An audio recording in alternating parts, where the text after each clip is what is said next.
Video like जरूर कर लीजिए और ऐसे वीडियो लगातार फ्री में पाने के लिए चैनल को तुरंत सब्सक्राइब कर लीजिए और बेल आइकन को जरूर टैप कर लीजिए ताकि आगे भी सारे वीडियो आपको मिलते रहे। यूट्यूब में फॉलो करते हैं तो प्लीज ये वाला फ्री टेलीग्राम चैनल जरूर ज्वाइन कर लीजिएगा। सारे नोटिफिकेशन सारे अपडेट यहीं पे आते हैं, ध्यान रखिए। दोस्तों स्वागत है आपका यूपीपीएससी बेस्ड ऑनलाइन कोचिंग के इस यूट्यूब चैनल पर। आज के इस वीडियो में हम लोग आधुनिक भारत में शिक्षा का विकास इस महत्वपूर्ण बिंदु की चर्चा करेंगे। यह क्लास अत्यंत महत्वपूर्ण है आगामी सभी प्रतियोगी परीक्षाओं के लिए। आप किसी भी एग्जाम की तैयारी कर रहे हैं, यहाँ से प्रश्न बनने की प्रबल संभावना रहेगी। तो चलिए दोस्तों शुरू करते हैं आज के इस इंटरेस्टिंग सेशन को। इससे पहले आप वीडियो को लाइक कर दीजिएगा और चैनल पर अगर पहली बार विजिट किए तो सब्सक्राइब करना ना भूलिएगा। देखिए 1781 में वारेन हेस्टिंग्स ने कलकत्ता में एक मदरसे की स्थापना की। इसका प्रमुख नाजिन जिसका नाम था मुल्ला मुजुद्दीन इसको बनाया गया था। तो काफ़ी इंपॉर्टेंट है। 1781 में वारेन हेस्टिंग ने क्या किया था, मदरसे की स्थापना किया था। इसका प्रमुख कौन था? इसका प्रमुख था नाजिन जिसका नाम था मुल्ला मुजुद्दीन। अब 1791 में क्या होता है, बनारस के ब्रिटिश रेजिडेंट जोनाथन डंकन। देखिए ब्रिटिश रेजिडेंट कौन होता था? जो राजाओं के दरबार में रहा करता था। के प्रयत्नों के फलस्वरूप बनारस में प्रथम संस्कृत कॉलेज खोला गया। तो बनारस में पहला संस्कृत कॉलेज को खोला गया 1791 ईस्वी में। प्रयास किसका होता है? जोनाथन डंकन का। 1778 ईस्वी में हॉलहेड ने संस्कृत व्याकरण प्रकाशित किया था। तो संस्कृत व्याकरण का जो प्रकाशन है ये हॉलहेड के द्वारा किया गया था। सर विलियम जोन्स, ये नाम काफ़ी प्रसिद्ध है, आपको याद रखने। वारेन हेस्टिंग्स के समय कलकत्ता उच्चतम न्यायालय के न्यायाधीश नियुक्त हुए। इनकी प्रेरणा पर 1784 ईस्वी में एशियाटिक सोसाइटी की स्थापना हुई और वे स्वयं इसके सभापति नियुक्त हुए। देखिए विलियम जोन्स ये एशियाटिक सोसाइटी के सभापति थे और इन्हीं का प्रयास था, इन्हीं की प्रेरणा थी जो एशियाटिक सोसाइटी की स्थापना की गई थी। 1789 ईस्वी में क्या होता है, विलियम जोन्स ने कालिदास रचित अभिज्ञान शाकुंतलम का अंग्रेजी में अनुवाद किया था। तो ये पॉइंट काफ़ी महत्वपूर्ण है। अभिज्ञान शाकुंतलम इसकी रचना किसने किया है? ये किया है कालिदास जी ने और इसका अंग्रेजी अनुवाद विलियम जोन्स के द्वारा किया गया। 1813 का चार्टर अधिनियम, ये हम लोगों ने भारत का संवैधानिक विकास राज्य व्यवस्था में देखा है। उसमें क्या होता है कि इस अधिनियम के तहत प्रतिवर्ष शिक्षा के लिए 1 लाख रुपए खर्च करने का प्रावधान किया गया था। 1813 का जो चार्टर अधिनियम होता है इसमें यह व्यवस्था की गई थी कि भारतीय शिक्षा पर प्रतिवर्ष 1 लाख रुपए का व्यय किया जाएगा।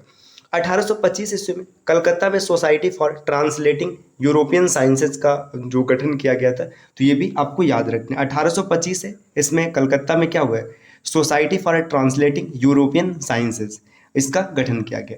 देखिए 1864 अलीगढ़ साइंटिफिक सोसाइटी की स्थापना की जाती। अलीगढ़ साइंटिफिक सोसाइटी 1864 में स्थापित हुआ। 1868 में बिहार साइंटिफिक सोसाइटी की स्थापना। देखिए अलीगढ़ की स्थापना 64 में, उसके 4 साल बाद बिहार में साइंटिफिक सोसाइटी की स्थापना हुई। 1876 में कलकत्ता में Indian association for the cultivation of science इसकी स्थापना की गई। 1905 को क्या हुआ, राष्ट्रीय शिक्षा के क्षेत्र में सर्वप्रथम 8 नवंबर 1905 को रंगपुर नेशनल स्कूल की स्थापना की गई। तो रंगपुर नेशनल स्कूल इसकी स्थापना कब हुई? 1905 में। 15 अगस्त 1906 सदगुरु दास बनर्जी द्वारा राष्ट्रीय शिक्षा परिषद जो है इसकी स्थापना किसने की है? सदगुरु दास बनर्जी। सैडलर आयोग 1917 का हम लोगों ने पीछे भी देखा था, ये शिक्षा से संबंधित था और यहाँ पर भी ये है कि सैडलर आयोग का संबंध शिक्षा से रहा था। इसके बाद आगे देखिए 1917 में क्या होता है, कलकत्ता में सरकार ने कलकत्ता विश्वविद्यालय की संभावनाओं के अध्ययन तथा रिपोर्ट के लिए एक आयोग नियुक्त किया। Doctor M.E. सैडलर जो लीड्स विश्वविद्यालय के उपकुलपति थे इसके अध्यक्ष नियुक्त हुए। यही चीज़ यहाँ पर फिर से रिपीट किया गया। इस आयोग में 2 भारतीय सदस्य थे, डॉक्टर आशुतोष मुखर्जी और डॉक्टर जियाउद्दीन अहमद। ये शिक्षा से संबंधित था। सैडलर आयोग काफ़ी महत्वपूर्ण है, आपको याद रखना है। मैकाले, अब भाई मैकाले का नाम कौन नहीं जानता? भारत में अंग्रेजी शिक्षा के प्रवर्तक रहे हैं। मैकाले ने भारत में शिक्षा हेतु अंग्रेजी भाषा का समर्थन किया। भारत में आधुनिक शिक्षा प्रणाली की नींव 1835 में मैकाले के स्मरण पत्र जो माइन्यूट है इससे पड़ी थी। अधोमुखी निस्पंदन सिद्धांत यह भारत के औपनिवेश काल में शिक्षा के संबंध से जुड़ा था। निस्पंदन सिद्धांत शिक्षा क्षेत्र से जुड़ा हुआ है। 7 मार्च 1835 में लॉर्ड विलियम बेंटिक के काल में 7 मार्च 1835 के प्रस्ताव द्वारा मैकाले का दृष्टिकोण अपनाया गया था। इसमें विलियम कैवेंडिश बेंटिक जो होता है इसके शासनकाल में क्या होता है कि मैकाले प्रस्ताव को स्वीकृत किया गया और भारत में उच्च शिक्षा का जो माध्यम है इसे अंग्रेजी रखा गया था। और आगे बढ़ेंगे साथियों, यहाँ पर दिए 1857 भारतीय शिक्षा का मैग्ना कार्टा कहे जाने वाले 1854 के चार्ल्स वुड के डिस्पैच को आधार बनाकर लंदन विश्वविद्यालय के तर्ज पर भारत में 3 विश्वविद्यालय कलकत्ता, मद्रास और बंबई की स्थापना 1857 में की गई। देखिए, जो भारतीय शिक्षा का मैग्ना कार्टा है ये क्या है, 1854 के चार्ल्स वुड का जो डिस्पैच है इसको भारतीय शिक्षा का मैग्ना कार्टा कहते हैं। इसी को आधार मानकर 1857 में 3 विश्वविद्यालय कलकत्ता, मद्रास और बंबई इसकी स्थापना की गई। साथियों, इससे आगे बढ़े एक चीज़ आपको बता दें कि अगर आप ROARO या फिर UPPCS जैसे एग्जाम की कंप्लीट प्रिपरेशन करना चाहते हैं तो आप टीम के पेड कोर्सेज को फॉलो कर सकते हैं, जिसके लिए इनमें से किसी भी नंबर पर कॉल या फिर व्हाट्सएप कर आप कोर्स की जानकारी प्राप्त कर सकते हैं। ये ज्ञान सर का व्हाट्सएप नंबर है, आप यहाँ से व्हाट्सएप के माध्यम से भी जुड़ सकते हैं। चलिए अब आगे बढ़ते, अब यहाँ पर देखिए प्रथम महिला विश्वविद्यालय काफ़ी महत्वपूर्ण है। प्रथम महिला विश्वविद्यालय DK कर्वे है ना के प्रयत्नों से बंबई में 1916 ईस्वी में प्रथम महिला विश्वविद्यालय की स्थापना हुई। ये महाराष्ट्र के समाज सुधारक एवं सामाजिक कार्यकर्ता थे। DK कर्वे का नाम काफ़ी महत्वपूर्ण है, इनका नाम कई बार परीक्षाओं में पूछा गया। इन्होंने विधवाओं के उत्थान के लिए विधवा विवाह प्रतिबंध निवारक मंडली की स्थापना की। 1896 ईस्वी में पूना में विधवा गृह की भी स्थापना की। उन्होंने स्वयं एक ब्राह्मणी विधवा से विवाह किया और 1958 में इन्हें भारत रत्न प्रदान किया गया। DK कर्वे इन्होंने भारत महिला शिक्षा के लिए क्या किया, विश्वविद्यालय की स्थापना की। विधवाओं के उत्थान के लिए उन्होंने प्रयास किया। इन्होंने खुद एक विधवा से विवाह किया ताकि इस उत्थान को आगे बढ़ाया जा सके। डेक्कन एजुकेशनल सोसाइटी की स्थापना 1880 ईस्वी में मूलतः न्यू इंग्लिश स्कूल के प्रारंभ के साथ हुई। ये पुणे में किया गया था। 1884 ईस्वी में डेक्कन एजुकेशनल सोसाइटी औपचारिक रूप से गठित की गई। इस संस्था के संस्थापक में MG रानाडे, महागोविंद रानाडे, फिर आगे है VG छिबदोनकर, GG अगरकर, BG तिलक, विष्णु शास्त्री, चिपलुंकर, MB नामजोशी, ये सब शामिल होते हैं। तो जो डेक्कन एजुकेशन सोसाइटी है इसमें ये प्रमुख सदस्य हैं। तो ये भी आपको याद रखना है, कई बार पूछ लिया जाता है कि डेक्कन एजुकेशन सोसाइटी के प्रमुख सदस्य कौन कौन थे। आगे देखिए दोस्तों, दिया राजा राम मोहन राय, इनका भी बड़ा नाम है। ये आधुनिक शिक्षा के सबसे बड़े प्रचारकों में से एक रहे हैं।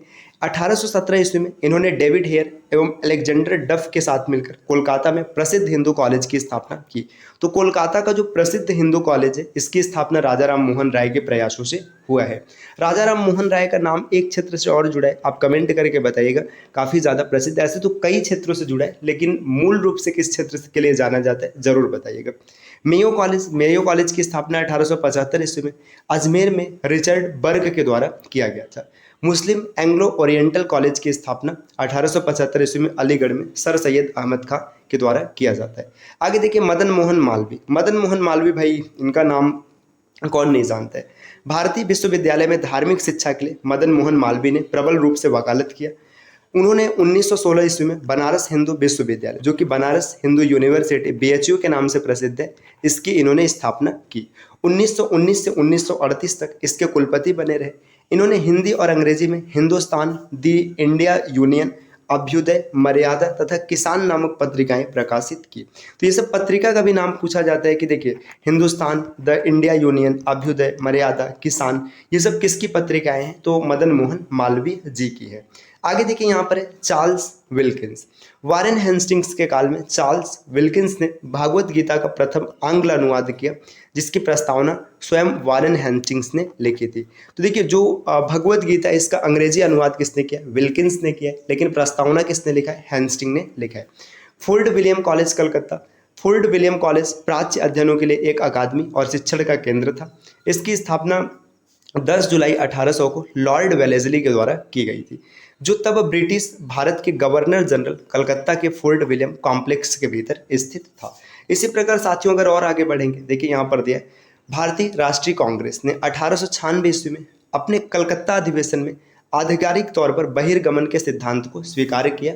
उस समय कांग्रेस ने घोषणा की कि देश में पड़ने वाले अकालों और लोगों की निर्धनता का प्रमुख कारण 100 वर्षों से लगातार चला आ रहा धन का बहिर्गमन। जो धन का बहिर्गमन है, इसका जो कॉन्सेप्ट है ये दादा भाई नौरोजी ने दिया था। तो इसको स्वीकार कब किया जाता है? 1896 का जो कलकत्ता अधिवेशन होता है इसमें ये माना जाता है कि जो सैकड़ों वर्षों से भारतीय धन विदेशों में भेजा जा रहा है, यही मूल कारण है गरीबी और अकाल का। देखिए साथियों, अब यहाँ पर शिक्षा से आगे बढ़ के प्रश्न दिए गए, ये पेपर में पूछे गए कॉन्सेप्ट है, ये पूछे गए प्रश्न है, इसीलिए वन लाइनर फॉर्म में दिया गया। सर सैयद अहमद खान ब्रिटिश शासन के प्रति वफादार थे और मुस्लिम समाज का विकास वे भारत में आंग्ल सत्ता के बने रहने में ही संभव मानते थे। सर सैयद अहमद खान ये ब्रिटिश शासन के प्रति वफादार थे और ये ऐसा मानते थे कि अगर जब तक अंग्रेज यहाँ पर रहेंगे तभी तक मुस्लिम समाज का विकास हो सकता है। अखिल भारतीय मजदूर संघ कांग्रेस का गठन 1920 में किया गया था। कांग्रेस कार्य समिति ने 1950 ईस्वी में जमींदारी उन्मूलन की संस्तुति करने वाला प्रथम प्रस्ताव अंगीकृत किया था। रिफॉर्म इंक्वायरी कमेटी की नियुक्ति 1924 में की गई। प्लासी के युद्ध के बाद मीर जाफर के पुत्र मीरान ने मोहम्मद बेग द्वारा सिराजुद्दौला की हत्या करवा दी थी। अब देखिए, आपके दिमाग में चल रहा हो कि कहाँ का लाइन कहाँ जोड़ा जा रहा है, तो इसका कारण यही कि जैसे पेपर में कोई प्रश्न पूछा गया तो उसके जो कॉन्सेप्ट है वो यहाँ पर दिए गए ताकि आपको PYQs की भी प्रैक्टिस अच्छे से हो जाए। आगे स्टार ऑफ इंडिया यूरोपीय और भारतीय दोनों के लिए नाइटहुड की गैर आनुवंशिक उपाधियों को 1861 ईस्वी में प्रदान करना शुरू किया गया था। जो नाइटहुड की उपाधि है ये 1861 में प्रदान करना शुरू किया गया था। और रावलपिंडी में महिलाओं के लिए पहले विश्वविद्यालय की स्थापना दिसंबर 1856 में हुई थी। रावलपिंडी जो कि वर्तमान पाकिस्तान में, यहाँ पर महिलाओं के लिए जो पहला विश्वविद्यालय बना 1856 में बना है।